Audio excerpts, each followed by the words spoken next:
Olá pessoal, tudo bem com vocês? Nesta nossa aula vamos trabalhar aqui um assunto bem importante, onde ele trata da potenciação e radiciação de números inteiros. Ou seja, a gente vai aprender a calcular a potência e a extrair a raiz quadrada ou raiz cúbica, raiz de qualquer tipo de índice de números inteiros, certo? Sendo que essas regras, elas são pautadas principalmente em quê? Na classificação dos teus números dos expoentes e dos índices. Que classificação é essa? Se o número é par ou se ele é ímpar. Sendo que, sendo ele par, é um tipo de regra, sendo ele ímpar, é outro tipo de regra. Vamos verificar como é que funciona? Repare então, inicialmente eu tenho aqui uma base positiva com o expoente par. Gente, se a minha base é positiva, o expoente é par, o resultado automaticamente será positivo. Vamos ver aqui um exemplo? Vamos pegar então aqui a nossa base sendo igual a 2 positivo e o expoente sendo par, no caso 2 também, tá? Para ficar mais fácil.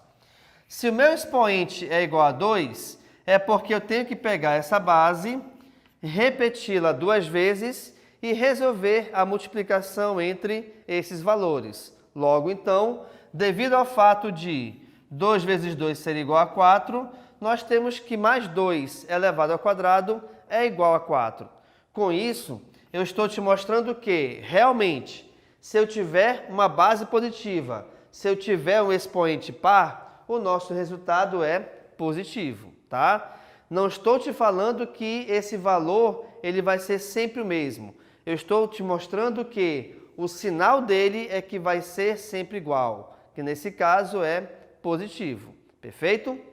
Vamos verificar agora quando a nossa base ela é positiva e o nosso expoente ele é ímpar. Bem, eu vou pegar, para ficar mais fácil para você compreender, eu vou pegar a mesma base que eu trabalhei anteriormente, que nesse caso é 2 positivo. Só que agora, como eu tenho que colocar um expoente ímpar, eu vou colocar o número 3. Opa, devido a esse expoente ser igual a 3, automaticamente então, eu vou pegar essa minha base, escrevê-la 3 vezes e resolver a multiplicação entre todas elas. Logo então, 2 vezes 2 é igual a 4, 4 vezes 2 é igual a 8.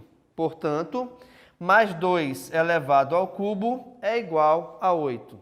Automaticamente, eu te mostro que expoente ímpar, base positiva, resultado é positivo. Bacana? Vejamos agora a troca de sinais da base, porque até então eu estava pegando as duas bases positivas. Vamos considerá-las agora como sendo negativas. Então, eu tenho aqui embaixo menos 2 elevado ao quadrado. Se você reparar bem, pessoal, nessa condição aqui da multiplicação, repare que eu não coloquei o sinal de positivo. Até porque não há necessidade quando o número é positivo. Mas eu não posso descartar esse sinal sendo ele negativo. Legal? Então vejamos aqui. Se a minha base é igual a menos 2 e o meu expoente é par, nesse caso é par e igual a 2, eu vou pegar essa minha base, repeti-la 2 vezes e resolver a multiplicação entre elas. E aqui eu te chamo a atenção para o seguinte cuidado. 2 vezes 2 é igual a 4, perfeito. Mas a multiplicação entre os sinais também deve existir. Nesse caso, então, menos com menos é mais. Automaticamente, o nosso resultado será positivo. Então, reparem, pessoal, que devido ao resultado dessa multiplicação ser igual a 4, automaticamente, o resultado da minha potência também é igual a 4. Com isso, eu estou te mostrando que base negativa com expoente par, o resultado sempre será negativo. Perfeito? Por último, na potenciação, nós temos a consideração da base sendo negativa e o meu expoente ímpar. Opa! Se o expoente é ímpar e igual a 3, eu vou pegar essa base, escrevê-la 3 vezes e resolver a multiplicação entre as 3. Gente, Como faltou um pouco de espaço aqui, eu vou colocar o resultado logo abaixo, tá? Então, vou colocar aqui a igualdade e aqui eu vou colocar o resultado. Então, vejamos. Eu tenho que resolver a multiplicação entre esses três valores. Então, vamos lá. 2 vezes 2 é igual a 4. 4 vezes 2 é igual a 8. Então, aqui já sei que é 8. Mas, muito cuidado na tua multiplicação dos sinais. Pois, menos com menos é mais com menos é menos. Portanto, então, menos 2 elevado ao cubo é igual a menos 8. Vamos analisar rapidamente essas quatro operações e verificar que, se você analisar em relação aos sinais dos resultados finais, reparem que em todos eles nós temos como resposta final um valor positivo. Mas, como geralmente, em regra, existe exceção, aqui também temos uma. Reparem que, excepcionalmente, quando o expoente é ímpar e a tua base é negativa, o resultado será negativa. Somente neste caso ele será negativo, tá? Em todos os outros três, o resultado sempre será positivo. Com isso, então, a gente fecha essa ideia de potenciação. Vamos passar agora aqui para a radiciação, onde a radiciação tem como elementos índice, radicando e a raiz, certo? Que é o resultado dessa operação. Beleza. Como nós vimos aqui na potenciação, pessoal, o mais importante para que a gente defina o sinal da resposta final é analisarmos a classificação em par ou em ímpar do teu expoente. Essa mesma ideia funciona também aqui para as raízes em relação aos seus índices. Então vejamos, índice par radicando positivo, por exemplo, raiz quadrada de 4. E aqui eu vou utilizar essa raiz para te chamar a atenção em relação ao seguinte: a relação existente entre potenciação e radiciação é que uma é o inverso da outra. Como assim? Eu pego o resultado de uma delas, à volta eu vou ter a outra operação. Então, reparem, na raiz quadrada de 4, eu tenho que descobrir, eu tenho que lembrar de um número onde esse número multiplicado por ele mesmo chegue a 4. Para isso, eu vou, olha só que legal, eu vou utilizar a potenciação de modo que, como 2 vezes 2 é igual a 4, logo então a raiz é a volta. Por quê? Porque esse 4 surgiu da multiplicação do 2 por ele mesmo, que é um número que está repetido. Logo, a raiz quadrada de 4 é igual a 2. Bacana?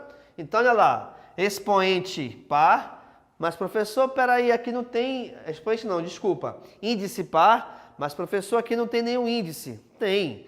Toda vez que ele não aparecer, saiba que ele é igual a 2, tá? Então, índice par, radicando positivo, resposta positiva. Agora, muito cuidado com esse tipo de raiz. Como assim? Por exemplo, raiz quadrada de menos 4. Aí tu pensas assim, professor, isso aqui é fácil.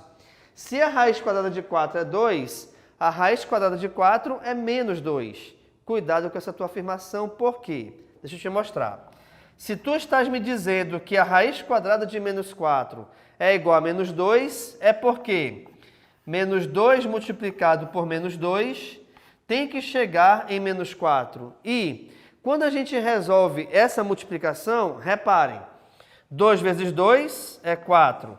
Só que não se esqueçam de multiplicar os sinais. Então, menos com menos é mais, e aqui é negativo. Portanto, pessoal, qualquer tipo de raiz com índice par, como assim? Raiz quadrada, raiz com índice 4, raiz com índice 6. Se o teu radicando for negativo, ela não possui resultado, ela não existe, tá bom? Vamos verificar agora quando o índice é ímpar. Então vejamos, eu tenho aqui a raiz cúbica de 8. Logo, eu tenho que pensar em um número que, repetido 3 vezes e multiplicadas essas 3, a gente chegue no número 8.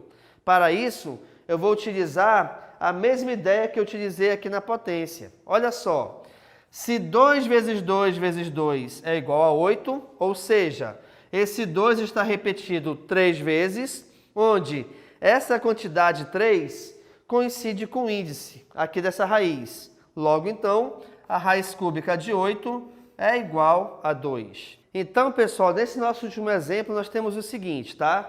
Nós temos índice ímpar com radicando negativo. Por exemplo, eu vou considerar a raiz cúbica de menos 8, beleza? Ou seja, eu tenho que pensar em um número que, multiplicado 3 vezes, dê como resultado igual a menos 8. Para isso, eu vou te mostrar o último exemplo aqui da nossa potenciação, onde nós pegamos aqui, olha só, o menos 2 repetido 3 vezes, cujo resultado foi igual a menos 8. Bem, se eu peguei o menos 2, repeti 3 vezes e a multiplicação de todos eles deu como resultado menos 8, a volta ela vai para a raiz. Isso quer dizer então que a raiz cúbica de menos 8 equivale a menos 2. Outro detalhe que você pode reparar aqui é o seguinte. Aqui eu te falei que não existe raiz quadrada de radicando negativo, mas quando o teu índice for par. Sendo ele ímpar, aí pode, tá bom? Agora, para a gente finalizar nossa aula, deixa eu te mostrar isso aqui que é muito importante, tá? E muita gente também confunde. Aqui nesse caso, eu tenho a raiz, no caso aqui, a raiz quadrada de menos 2 é igual a menos 2. Opa, isso não pode. Por que que não pode? Justamente por essa regra que eu te mostrei agora há pouco. Outro detalhe também é o seguinte, se esse menos 2 estivesse elevado ao quadrado, o resultado aqui nesse caso, o que que você faz? Eu não posso, de cara, cortar o índice com o expoente, porque é até um artifício legal, tá? Mas a gente vai ter que fazer o quê? Primeiro resolver essa potência. Menos 2 ao quadrado já coincide com esse resultado aqui, cadê? Opa, tá aqui. Menos 2 ao quadrado é 4. E a raiz quadrada de 4 é 2. Detalhe importante, se de repente eu tivesse, vamos supor, raiz cúbica de 2 ao cubo. Aí tu me perguntas, professor, eu tenho que resolver obrigatoriamente esse 2 ao cubo? Nesse caso, não. Se o índice é igual ao expoente do teu radicando, tu já pode cancelar e automaticamente o radicando será o teu resultado final. Perfeito, pessoal? Então, nesta aula, eu te mostrei várias regras, certo? Onde essas regras, elas definem tanto a potenciação quanto a radiciação de números inteiros. Lembrando que essas regras, elas são baseadas sempre em números pares ou em números ímpares das potências e dos índices, tá bom? Ok? Então, muito obrigado e tchau.